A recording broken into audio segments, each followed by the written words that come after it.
I speak today to Fred Swaniker. Fred is an educator, he is an entrepreneur, he is the founder of the African Leadership University, and before that also of the African Leadership Academy.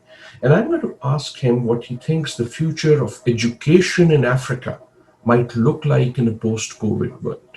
Crises have a way of accelerating things that we've been dragging our feet on for a while.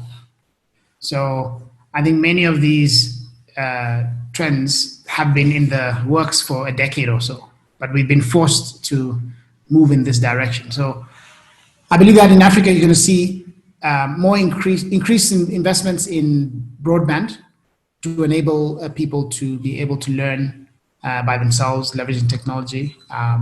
We're also going to see us leapfrogging and building higher education institutions of the future in Africa, because we don't have the legacy that exists in the US and in Europe, etc., with massive billions of dollars already invested in physical infrastructure and faculty on tenure.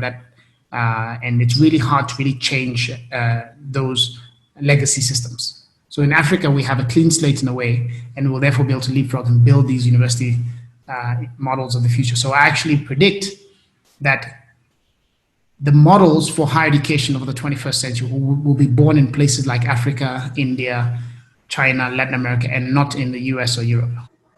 Fred, what are the big trends in higher education that you see, both in Africa and beyond? I believe it's going to be much more digital. We are already seeing trends of this, but I think this moment has really accelerated the move towards a more digital form of higher education. Historically, education has been what I call just-in-case education. You learn a lot of facts and figures just in case it becomes relevant to your life or to your career. I think we're going to see a lot more what I call just-in-time education, where just-in-time education has three characteristics. Number one, it starts but it never ends. So it's lifelong, and you're getting bite-sized information just as you need it to solve problems.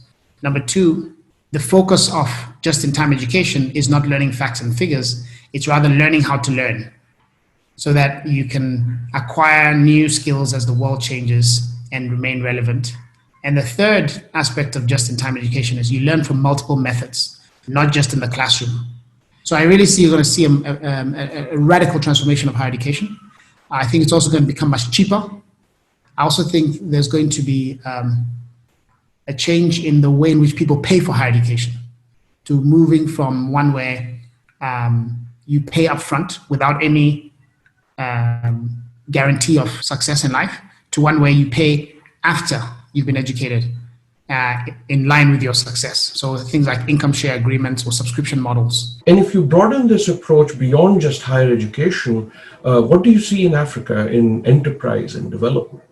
I believe that in the short run, Africa will experience a decline in growth because it's so connected to the global economic system, and with the rest of the world going into recession, Africa will obviously, experience a decline in exports and remittances, etc., that are currently part of its economic foundation. So, but then, as in the medium term, I believe we're going to see a massive explosion in entrepreneurship in Africa, because when there are no jobs available and the recession is essentially going to reduce demand for labor, we're going to see people going into entrepreneurship much more. And in this moment, there is actually an increase in the amount of problems that need to be solved. And we have constraints in how those problems can be solved. Therefore, it requires out-of-the-box thinking, unconventional ways of doing things. And that is really foundation of all entrepreneurship, or of the best entrepreneurship. So I believe that you're going to see innovations in healthcare, in education, in agribusiness, in infrastructure, because we have no choice but to do things unconventionally in Africa. And that is really going to spark a whole lot of innovation, which will not only benefit Africa, but actually will benefit the whole world. You're clearly an optimist, but are there risks that you also perceive ahead? I see risks in terms of political instability. If we don't allow African entrepreneurs to be able to do business in a much easier way, because Africa will have the largest workforce by 2035, a workforce larger than India and larger than China.